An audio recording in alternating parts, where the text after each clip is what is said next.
from the moment I was a teenager, I was making money just because I was good at coding. I'm like, wow, this should be available to more people. Right now, every day I hear of a user that's making $1 million on Replit, right? Yesterday, there was someone tweeted out that they were making $8 million. And every time someone is shipping something and they're saying, oh, this is working, yay. And I'm like, can you tell me what's not working? I think we're headed into a post-prompting world. And the next phase is about... Let's dive right into it. Okay. Amjad, you came to the United States when you were 23 with a bunch of credit card debt and no job, I think, right?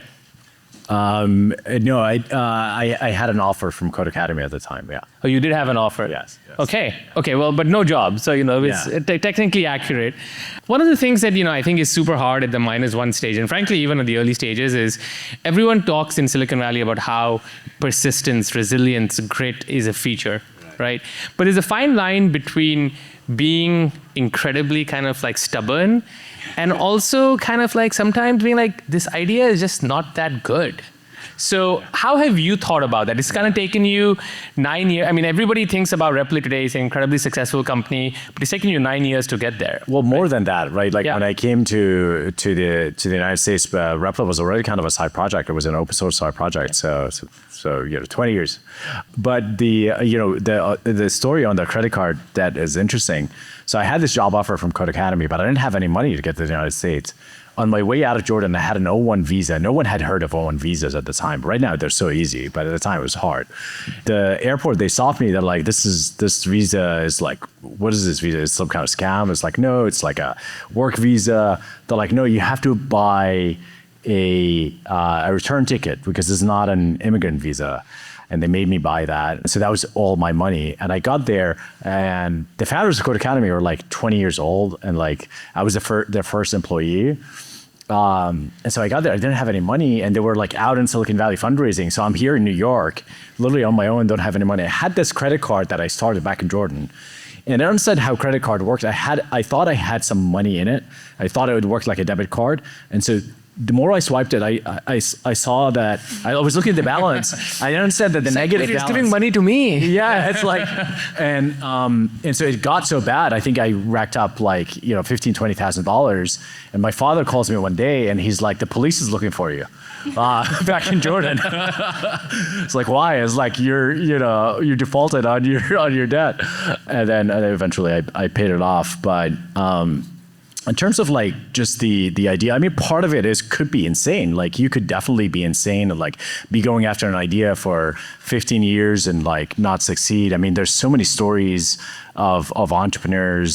Maybe some of them eventually succeed. Maybe some of them just never succeed. But like, I think the thing that really drove me is I felt like I saw something about the future, and that is I saw what programming and being good at coding did to my life.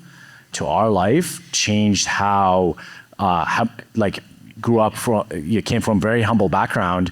And from the moment I was a teenager, I was making money on my own just because I was good at coding. I'm like, wow, this opportunity should be available to more people. So the thing that always motivated Replit is how do you make programming more accessible?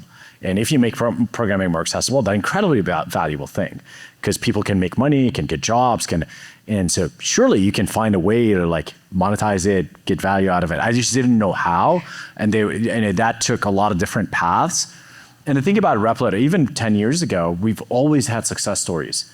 They were minor, but over time, right now, every day I hear of a user that's making $1 million on Replit, right?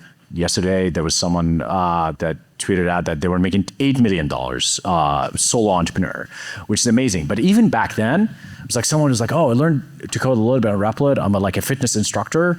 And like, then like I figured out how to do an iOS app, and now I'm making like $1,000 in the App Store. Like, whoa, that's amazing. Nice. So how can we create 1 million people like that? And so there was always something that like showed us that this could be a big idea. And that kept us moving. The thing that really excites us, the charts up and to the right, they're amazing. When we talk to users, and when you're building something that enables people, that's the best feeling. I mean, you two know it, right? Like, the returns, I'm sure, are amazing, but when you see a founder that came out of here that is crushing it, that's the thing that makes it all worth it. So I actually want to check in with Haya. So, you were a designer. I think he asked you to design the logo for Replit. And then you decided to join him full time on this journey. I guess way back then, I'm guessing he didn't have the Messiah complex then, but way back then, what did you see in Replit? Why did you decide to do that? Yeah, so I had a job, and Amjad came to me. He didn't have a job. He was working on Replit. He was a student, and he was like, I need a logo, and I need a UI. And I was like, for what? And he says, I have this side project going on. It's called Replit. Had no idea what is read eval print loop even means. I was like, okay, what does Replit even means? So we have to ask many questions as designer. We can be a little bit, too much, but it's part of the job. So he says, well, it's a REPL, I was like, I don't know, but I can imagine stuff. I can make up stuff. So I imagined like a water REPL, and I created a logo for that, but I didn't know what I was doing. So I created the UI, and he pushed the UI. Of course, he changed the UI, and then he came back to the same UI that I developed for him. It's the designer-engineer relationship, They think they know better, but they were like, oh, this actually looks good. Like, oh, you mean exactly like this, how it looked like before? So fast forward, my story with Replit, the reason why I started Replit with Amjad, because I wanted to find a job. So, Okay, should we move on to AI? I mean, this is a weird question to ask you guys, but it feels like a lot of the momentum is swinging back to local development. And as someone building cloud native prompt to deploy sandboxes, how do you think about the resurgence of local AI tools? Well, I think there's the question of the absolute numbers versus the share. I think in absolute numbers, all of coding is growing, whether it's cloud, whether it's local. I do think that there's some fundamental limitations to local. So, for example, there was a supply chain attack in the JavaScript ecosystem just yesterday, and it's pretty bad. If you installed very massive, one of the most popular libraries that does requests in JavaScript, it would take over your computer, literally remote takeover of your computer. It was insane. Yeah, so if you're in Replit, you're not exposed at all, because not only is it a cloud environment that is not connected to your local computer, we also block post-install scripts. We also have a minimum age limit for a package, so we don't allow packages that were just published. And it was caught in a few hours, but even a few hours, many millions of people installed it. And so I think things shift. Hype comes and goes. And at some point, Replit agent was the only agent on the market, September 2024, and now we started our entire revolution. We're proud of that. At some point, we're going to do something fundamentally new no one else did. That will start again. And we feel very proud that we've always been on the cutting edge of what's possible. At the same time, if you believe in something, you just do what you think is right. And for example, the enterprise side of the business right now is taking off primarily because of the security and reliability features, because enterprises is I don't want people installing OpenClaw and all this stuff on their computers. I want these cloud environments that are safe and secure and been battle tested for many years. I was going to say, I love our cloud overlords, but this local development makes zero sense. It actually is so much easier to do everything in the cloud, remotely managed in a way that's secure, but also auto scales. I literally walk around San Francisco and, whatever Uber I'm in with my laptop open so the thing keeps on running. It makes zero sense, right? So I'm hoping that, we come to our senses about that. Here's the question. So one thing that as a founder today is super disorienting is the pace of change. Yeah. You are both trying to build something on top of foundations and abstractions that are incredibly powerful, but constantly shifting in a way that they're both enabling more things, but then also kind of taking away what you are building and kind of swallowing them into themselves. So how do you deal with that at Replit? Because obviously you're you're kind of trying to be at the forefront, and the agent stuff is a good example. But at the same time, some of what you're building is getting integrated into the platforms themselves. So how do you almost visualize that race in your own head in a way that makes you confident about kind of where you want to go? Yeah, we were talking about this actually earlier, but I'm going to say two things that are contradictory, and you guys figure out how to cohere them. Two truths, one lie. Okay. Yeah. Do you remember when Mark Andreessen went viral for quote unquote retard maxing and saying that he doesn't introspect on Twitter the other day? And that was like super controversial. And I think there's like deep wisdom in that, and that as a founder, you have to kind of be stupidly executing on a day-to-day basis. And the question is the company growing? Are you adding customers? Are you selling your product? And that is true for us every single day. And if not, if there's something wrong, just talk to customers. They're going to tell you it is competition. They're going to tell you it is something else, and handle these problems locally. And then if you do that enough days in a row, you're going to end up in a much better place, right? So in some sense, you want to shut off the entire world, and you want to focus on your customers and people using your product, right? That's number one.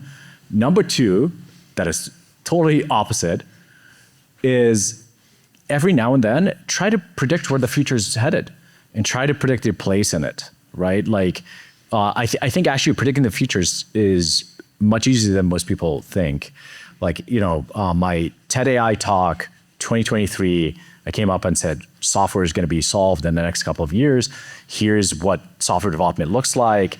And I sketch out like vibe coding for the next 2 years. We actually just completed the roadmap that I sketched out. Like one of the last elements was parallel agents, how you can like put in a prompt and it becomes 4 different tasks. For example, Replit now, I think is the best parallel agent on the market. That was like looking forward like 3 years. And so we have some deep beliefs about where the future is headed. And so we're trying to position Replit in a way strategically, making few key bets that will pay off in the next 6 to 12 months based on where we think the world is headed. But on a day-to-day basis, I think if you're consumed by these questions, you're not going to be able to execute. To kind of perhaps echo this point back to everyone here who's an early stage founder, I actually think that this is one of the key contradictory things you have to become good at in today's day and age, which is that how do you find kind of like North Stars and kind of like essentially like, philosophical groundings that you feel confident about. And also, kind of ignore the day-to-day shit that you will hear around you, but also not ignore it to the point that you are actually ignoring the good information. So it's actually but I don't think anybody's figured this out. So I think if it makes you feel better, I think that this is a problem in today's day and age that all of us have to figure out as founders. And I think it's a really hard problem to figure out. Yeah. So if you're holding both states in your head and you've just accomplished what you laid out in 2023, what have you laid out for the next 3 years? Ooh. I don't know if I want to say it here. These guys are going to compete with us. You just tell us one thing. I think we're headed into a post-prompting world. I think prompting, the way technology moves is like things get layered, right? But I think we've reached the apex of like sort of what prompting is and what it could do. And the next phase is about, I think, two different things. One is new interfaces for interacting with AI. And the second is fully autonomous agents that can push instead of pull, that can actually operate in the background, understand you or your organization about how they work, and do proactive work that is useful. And we're building in both these directions. I'm a little confused about the interface because it will still be web-based. I think that there's like the multimodal capabilities of models are very compelling. Like, in the movie Her, like how when he's installing the operating system, he's sitting in front of his computer, he's talking to his computer. I think like we're almost there in a moment where you can sit in front of the screen and maybe even turn on your webcam, and maybe there's touch component there, And, it's very natural, sort of like you're doodling, that we just launched our Canvas interface. You are like moving your hands, you're talking. It was like, do this here, do that here. It kind of sort of looks like, Iron Man. Did you see that meme, Iron Man vibe coding? Yeah. And so I think we're headed to that world. And maybe part of it is going to be VR or AR, but we're headed to that world where communicating with machines is just going to feel more natural, more like how I talk to you. Or Minority Report, but Yeah. I don't like to give that example because it's like so dystopian. But yes, but that interface is really cool. Yeah, it's interesting. Both of the kind of use cases that you laid out, I was just actually literally vibe coding. Well, I was building SPC's app kind of upstairs right before this, and I was just trying to be like, move this thing over here, shorten this, kind of like rearrange the layout, make it more compact. And then the other thing I was running was trying to just, again, automate the set of things that it's supposed to do every morning for me. But I was thinking in my head, I have done the same thing the last 2 weeks. Like, why is it not predicting what it's supposed to do? So I think both of those, which is inferred use based on kind of my usage patterns, and then also the UI stuff can be so much quicker than what it is right now. The prompting back and forth is so slow. Yeah. Well, you should check out Agent 4. I have. The Canvas. Yeah. There's some fundamental way in which the big labs are operating that is limited. I think in trying to build that AGI, they're not really building systems that are super user friendly. Like, Claude Cowork is amazing and code is amazing, but everything is based on this like prompt, something happens, and maybe you can like schedule it so that it happens every day. But it is not a fully integrated system that understands, and this is the opportunity for everyone here, is like building amazing user experiences. Because I don't think I agree. I think the hardest thing, or my biggest user issue and my biggest user complaint is how do I load all the context that I want to share to be able to build something as powerful as I want it to be, which is like going back to what you were saying, like why hasn't it learned from my usage patterns? Why isn't it retaining context? Yeah, so that's where we're thinking about like the pull and push information and what would that look like. So right now it's a lot of the user is telling the agents like, do this, do that. You don't understand me. Like, no. Like I meant that. Did you forget about XYZ? We spoke about it multiple times. I mean, and at this point, maybe you need to understand my taste. And I build multiple projects and I need it the same way. So like if you're working with a real engineer or real designer, at this point they should understand each other at some point, at some level. This is what we're trying to One of the coolest things in Agent 4 is that the entire project context is in one place. And instead of previously you would build a website one place, a web app, mobile app in another place, Xcode, whatever. So literally on the canvas, you see your mobile app, you see your web app, you see your backend, you see everything. And now you want to generate a slide deck to pitch at investors. It's like generate a slide deck. Because it has the entire project context in one place, you can do that. And again, those kind of interfaces, like they're not prominent because these big companies are just focused on the model being like as powerful as possible, and so that leaves a lot of white space for entrepreneurs to invest. So, what is the most powerful thing you have built using Agent 4? Our users at this point are just like way better than me at building things.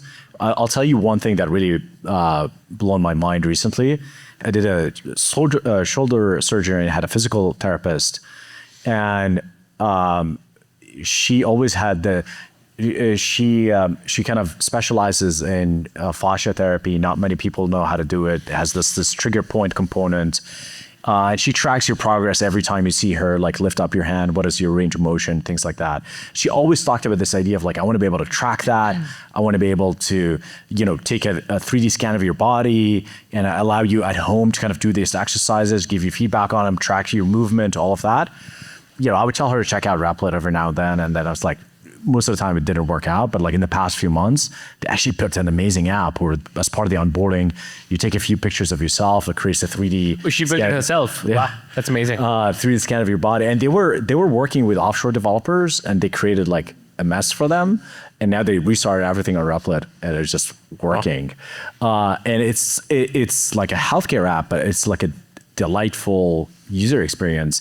And I didn't know that Replit is like good at like doing 3D models and 3D experiences. And these are the kind of things that weren't built pre-vibe coding, because the market cap for something like that, I don't think it's going to be, Yeah, that's the question I have for you. Like, who is Replit's user? Is it like the creator, the individual user? Is it the enterprise? I understand it's both, but I'm kind of curious about, can you build a business model without enterprise? Because every other like competitor or like so-called competitor you might have there, whether it's like Claude or Cursor or like, all of these other people, like the main revenue, even Cognition, the main revenue source is enterprise. So can you build a revenue model from this creative everyday user? Yeah, I think so. I mean, our revenue is now still dominated by individual entrepreneurs and small businesses. Our enterprise revenue is growing fast.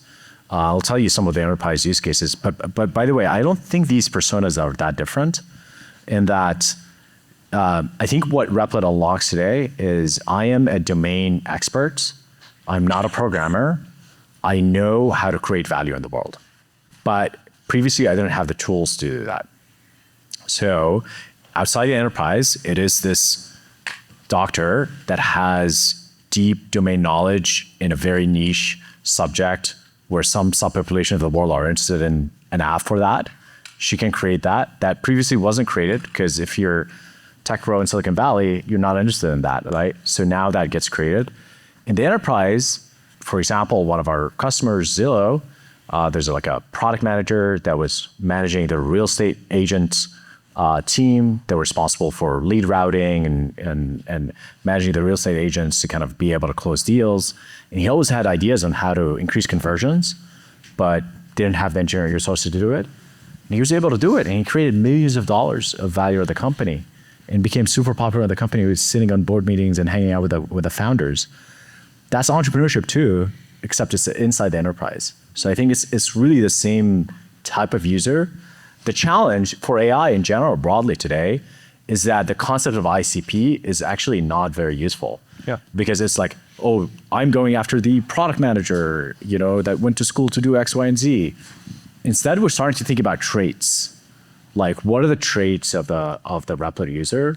And like resourcefulness, so things PG used to write about, the hacker mentality, all of that is the kind of user that we're going after. So for most part, people like to think about persona, and not to think about persona is very difficult, because you need to detach yourself from these personalities and start to see common traits between all of them and see and notice behaviors.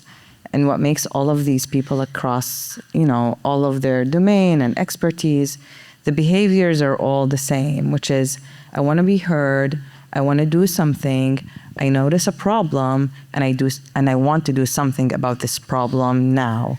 And these people are very stubborn, and because of all of that too, they want to win, and they want to prove that they're right, they're not wrong. So whether they're designers, they're PMs, they are small, medium business owners, they are in enterprise, they all have these traits and qualities. And it's very similar from the consumer to enterprise.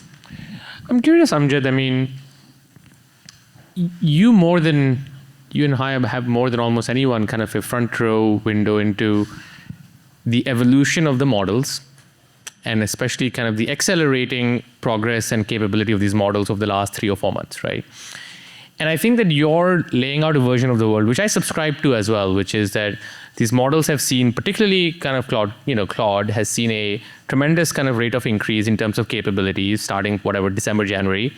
And right now, in some ways, we are in peak love with Claude Code, because these models, they feel like you want to be raw, you want to be close to them, and it gives you a sense of like, wow, between Claude Code, Claude Cowork, and so on, there's a tremendous amount of capability.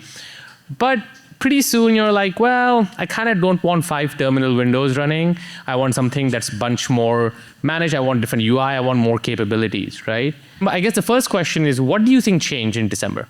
I'm curious, to get your analysis of what changed in the model capability. And number 2, how quickly are you seeing users get, in some ways, frustrated with the minimal UI of these raw models and wanting more?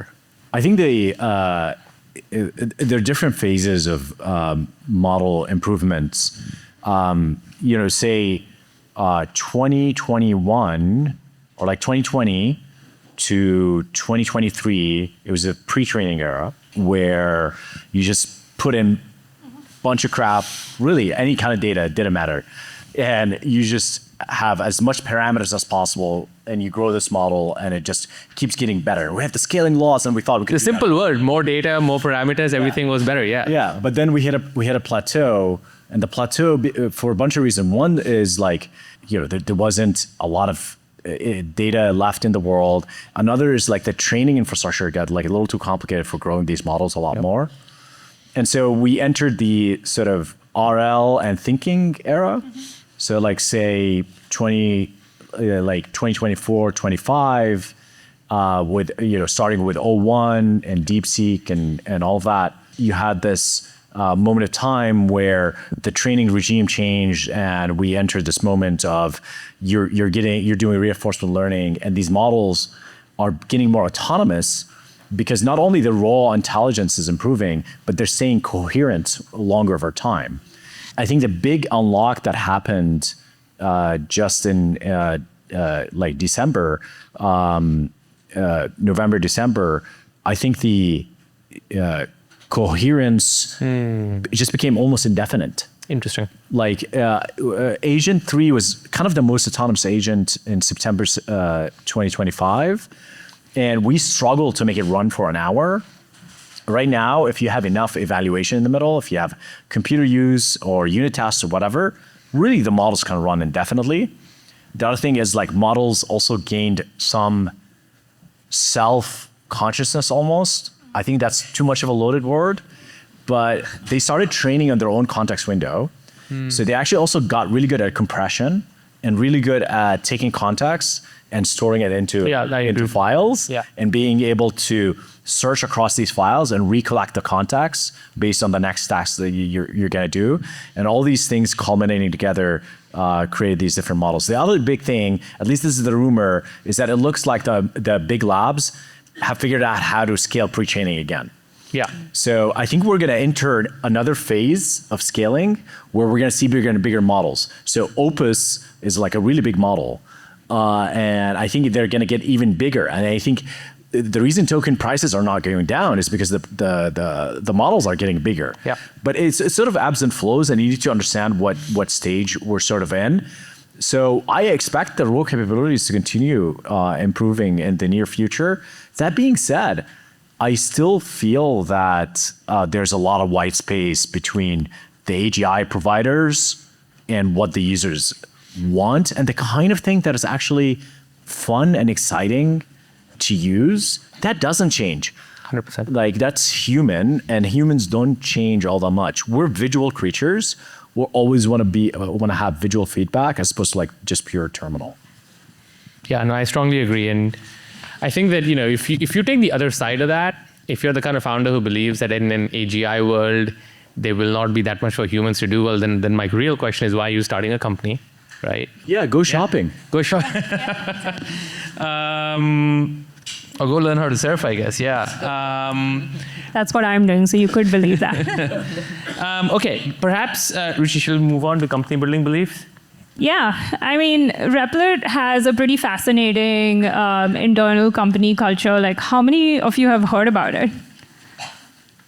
Come on, guys. Well, this is your opportunity to learn. So one of Replit's core values is seek pain.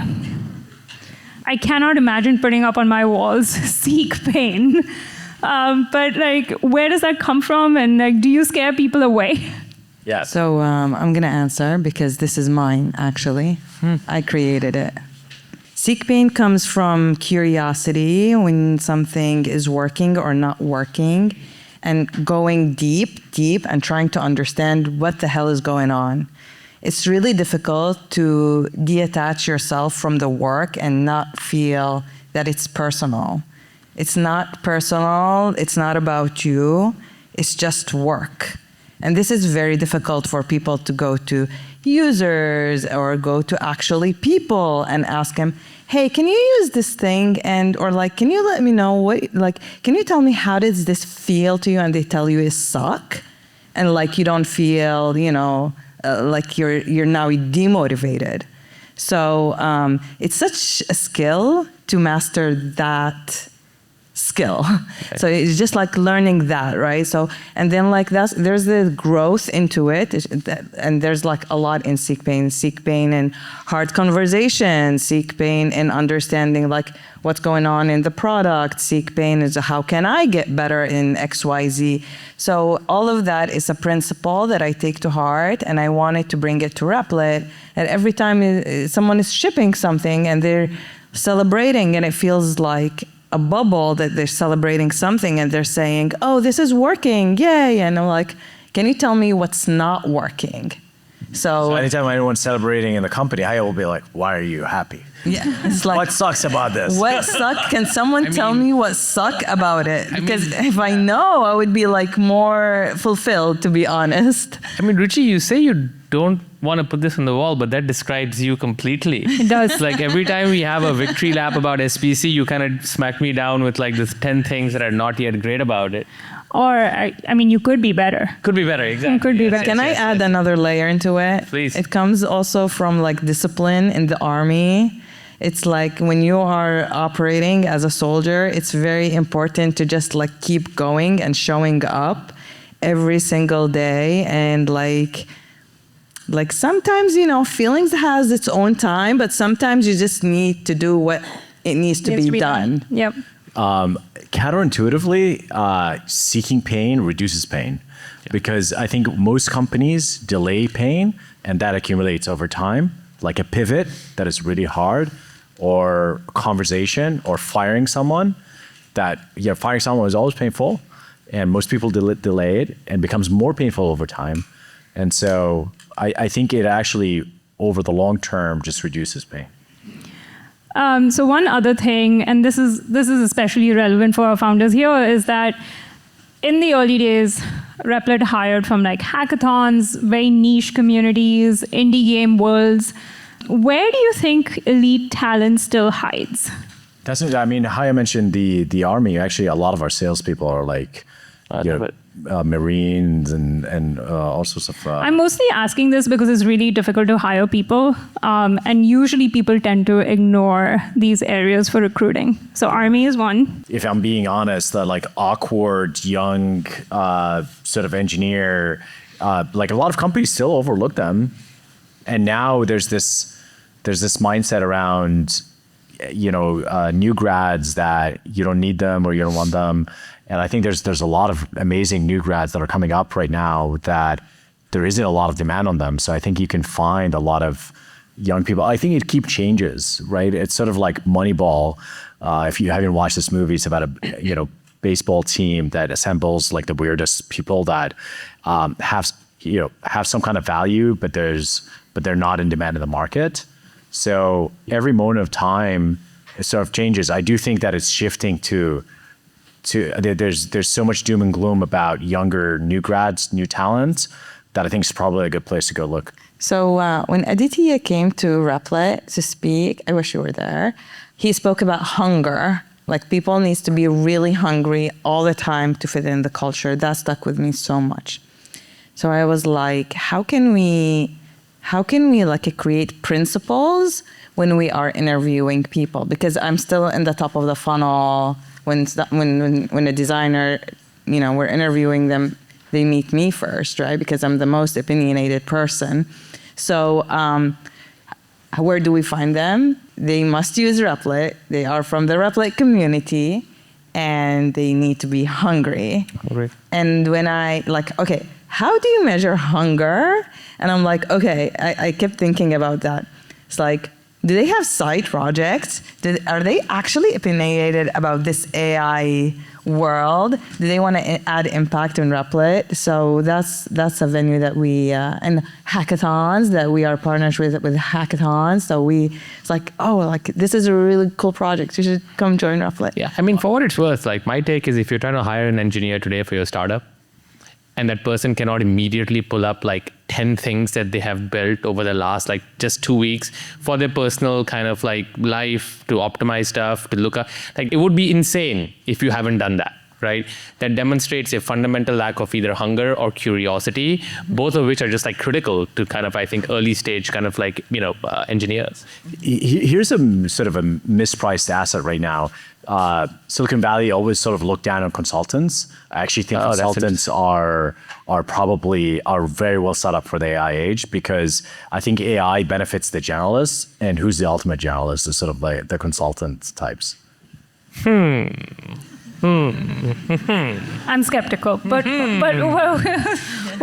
think next you're going to say MBAs, okay. Well, maybe MBAs too. Actually, it's not crazy. We started a team of vibe coders, and they're doing fantastic. And we give them this mission of like, just go around the company, find inefficiencies and solve them. And they're doing amazing work. They went to our support team, our CSAT score went up, our recruiting team, they're helping them. And so you can just hire generalists and give them all the AI tools and just say, help me make more revenue or make the company run better. It's interesting, Amjad, and Haya, your Replit as a company, the hiring strategy, the people that you have, reminds me a lot of Facebook early on, which is there's a bunch of folks, like Facebook did a fantastic job. Like early on, Facebook was just given so much grief, like, oh, you guys are a simple PHP kind of like, CRUD website that allows kids to essentially go and upload things, and nobody took us seriously. And our take was that we will hire a bunch of folks who are well-credentialed, who have gone to the schools, but we'll also, anybody who hacks into the website, fantastic, you can come work at Facebook. This is how we got kids from high school dropouts from Baton Rouge, like Louisiana, who basically were going to kind of a community college in Louisiana, or like somebody from Atlanta, Georgia, and like all these people who we otherwise wouldn't have hired. Facebook also did one of the first kind of essentially coding puzzles on the internet. And the thing I remember about all these people were that they were so hungry. Like they would come in with a chip on their shoulder with something to prove, and they just worked like, 10x harder than anyone else. It was incredible. And coming to Replit, I got that same energy, and I think that's amazing. It's so hard to capture. The champions in Replit, they are the people who couldn't find a job. Yeah. Like when they are looking, they need to put them in a bucket. It's like, you are a designer, you only design, you don't vibe code, you don't code, you don't do PM, or like all of the other things. You're a PM, you just do XYZ. And when they come to me, I was just like, I actually don't know what I want to do, but I can do it. I was like, welcome to Replit. This is the perfect place for you to be. It's a meta point here. So I think we're sort of rolling back the hyper specialization that happened during the industrial era. You create the eraser on the pencil and the factory line, right? Like that was like a very specific thing for a very specific time. And I think we're headed to a place of more generalists. Like the titles will just get shorter, where your title could be just product. Yep. You're doing product management, design, engineering, doesn't really matter. Your title is just product. I always get asked this question, which is, what is it like to work with your significant other? How do you weather the ups and downs? How does that kind of is that something you would recommend? So I don't often get the chance to ask this question, but what is it like working together? Do you like that question when you get asked it? I have my stock answer. I can kind of, I'll give the answer after you give your answer. Okay, yeah. It's fantastic. What do you think? And you say anything. Beat that, okay. Shit. I met Amjad at work. At the beginning, it was like a lot of, conflicts, but at work, because, I'm a designer, he's an engineer. But then later on, when he asked me for the logo, I like the guy. So I did the logo for him, for free. But then fast forward, Still haven't paid. For a really long time for free. But the point is, I kept enjoying doing work with Amjad, games, designing with him, and problem solving. And part of my journey of finding Replit, because I wanted to find a job, I couldn't find a job. I immigrated to the United States without having an opportunity that lasted for so many years. So I had to find a side project, and that happened to be Replit. And Amjad helped me in building Replit. and that my side project became the company. Like, I didn't know that I was creating a product. So we always worked together, and then when it was time to create the company together, we were ready. It was a hard decision, but we've already been working and designing. And to his experience in Code Academy as an entrepreneur, I never understood what they're doing. Like, he spends nights, weekends, like, what are you guys are doing? It was Drugs. It was so like, why are you sleeping at work? And I only understood when we created Replit together. I feel that it brought our relationship closer.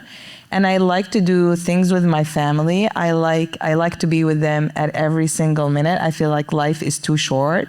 So anyway, that's getting like I mean, deep. I actually think you have covered a lot of what I give in my longer answer. My son, our son, Shams, recently 6 years old, came up to me. He's like, you should hire more students. I was like, who are you? He wants to work at Replit. It turns out he wants to work at You should hire more students. And he wears the Replit logo everywhere he goes. He loves it. And my younger brother also works at Replit. He's an engineer. So, but look, Haya talked about all the good things. The challenging thing is other people, like other people's experiences of you, right? Like, I think that, like, are they going to be comfortable giving her feedback about me or giving me feedback about her? How do you create this comfort level? How do you not make it awkward, like in meetings and things like that? And that's the thing, to make sure that it's something to work on. The other thing is, you want to make sure that the company is meritocratic. So anyone can get fired, right? And at some point, I did fire my brother. I brought him back, but he's working really hard now, so it's good. But yeah, I mean, Seek the pain. Yes. but the problem with family, there's a lot of good things about family businesses, but part of the problem is like, a lot of us come from countries where nepotism is like a big problem. You need to be aware of that. Like, you shouldn't approach this with a nepotistic mindset. Like, it should actually be meritocratic. Everyone should be putting their best. It's a great answer. I mean, I don't have much more to add based on what Haya said, but I often tell people is that my work is really important to me, right? And I think that it would be very hard to explain the insanity of being an entrepreneur to somebody who wasn't actually living it. It's actually very hard to kind of be like, hey, I'm crazy, I want you to understand me, right? So the fact that I have a life and kind of a work partner who deeply understands that insanity, I think is actually just a really good thing. Yeah, I just want to add something, like, from my experience in building Replit, to watch out for power-hungry people that can get make you feel skeptical of what you're doing or questioning what you're doing. So it's finding like other people who are doing similar work like you and seeking advice, like, hey, I'm noticing this, that.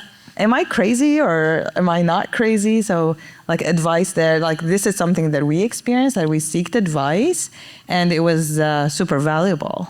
So one of the things that I'm paranoid about is that I cannot keep up with the pace of information. So I'm curious, what is your information regimen? How do you keep up with the pace of everything that's changing, especially with AI, and also run a company at the same time? It's hard. Like, look, I think that you need to have certain predictions or a working model about the world such that things should not be massively surprising. If they are surprising, you need to update your prior. So you need to have a model of the world such that if you're off of Twitter for a day or two or a week or two, it's like, it's not a big deal because you sort of understand where things are headed. And I constantly like trying to figure out where things are headed. Like I'll often make predictions publicly. And I think it's just like a skill to hone. So if you understand and try to understand the models and how they work and try to read some research papers when they come out, again, it's a kind of buzzword, but if you have more first principles understanding of things, you don't have to be on top of That's actually the best everything. answer I've heard about this. Like I've asked a lot of people on stage that same question, and I think that I wouldn't have been so articulate about it, but a lot of what I'm trying to do is you are making micro predictions, and then if you see something that is wildly off, either you need to update the model like your own model, or Or it's a scam. Or it's a scam, exactly. Most of the time it's like, oh, that person's stupid. Right?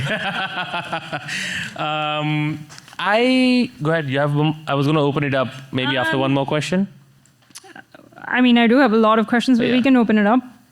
Why don't you give one last? Why don't you ask the kid question? Yeah. Okay. This is my. So Shams is 6 now, right? So our kids are, almost like 3, 6, and 9 ourselves, and it's. You think a lot about obviously raising your children, giving them a great environment, trying to prepare them for the world that they will grow up in. But it is very hard to kind of have a high conviction, high confidence mental model of the world. What's the world going to look like in 9 years when Avian has to go to college, right? Like that's kind of insane to think about. So how are you preparing your children for the coming, I would say, change in the world? Before we had our kids, I've been always like a ed tech nerd. I always liked education technology, worked in education technology, invested a lot in it. Really bad sector to invest in. And then when we had our kids, I tried all these tools on them. Especially Shams is he learns very differently.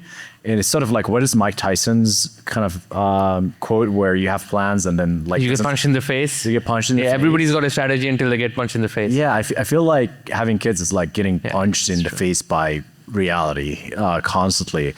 And so we're just learning as we're going. But the one surprising thing is actually the Bay Area should be one of the places that's quite innovative on technology, on education. But it's just like a Montessori school is the most innovative thing you can find here, which is 70 years old now. It's deeply frustrating how little change happen in education. I think what a lot of people with means end up doing is they end up creating their own schools, like Elon. I think you guys might have experience in that. And then, other people do just homeschooling because it really is not that great. You go look for schools, most of them are not that good. Ultimately, the main lesson from education technology is Bloom's Two Sigma problem. So this researcher found that no matter what intervention you can make in school, there's one intervention that creates 2 standard deviation improvement in educational attainment. And it is one-on-one tutoring. And there's nothing really better than that. So finding one-on-one tutors for your kids or finding AI apps that are really good at that, one of my investments, Synthesis, could actually be really helpful. But I think it's, we're just trying to navigate. I can talk about my thinking. I think about basics, and basics will remain the same, and values, and that means introducing them to the basics of gymnastics or swimming or seeing through my children. And it's a trial and error, what are the areas that they are really good at? What are the areas that I think they should get better at? And it's when you're building a product, it's the same. And you notice and you observe. So it's similar to that. And to what Amjad was saying, including going to school, we are dabbling with one-on-one mentoring and seeing where that take us. So it's just learning how they learn. It's very difficult and it keeps changing. And that changes how we introduce information and stuff to them. It sounds like our AI models. Yeah, it's interesting. My big takeaway for my kids is actually just to remind them that the reason why we have all these computers and these AIs and these models is to actually be able to build things, and these models are there to serve them. And kind of they have ultimately agency. I had this great experience with Avian just last week where he got a TI-84 for the first time. I charge him 4% interest month over month. Because he doesn't have enough money to buy it yet. He got what? Ruchi was totally loan sharking him. And then he gets this calculator and he's trying calculator. Yeah, and then he's kind of making graphs in it. And then one of the somewhat odd joys in my life is that Avian and I share a Claude account, so I can see all his chats. And so I see this chat, and he's talking to the AI about, give me some crazy graphs that I can make. And then he's make the graphs dance and sing. And I'm just it's amazing though, because he experiencing math in a way that is just like beautiful for him. It's fun. He's like that's actually what these functions should exist. Like you can make them do funny shapes and he's learning about it. He's also experiencing it through the interest rate that I'm charging him. Oh, there you go. So I don't know. I think that giving kids access to technology and not being afraid of it, while also sharing a AI account with them, I think is the right way to go. All right, folks, this is a wrap. What I'll say to kind of finish up here is that you've often spoken very eloquently about seeing a world where you have a billion developers. And I think what's amazing is that you're literally just making that world happen right now, right? Like I really think that in the next 5 years, there will be a billion people writing code on a daily basis. And what a time to be alive. Both of you are inspirational. Thank you for coming here today. Thank you for sharing your story. Thank you. Thank you. Pleasure.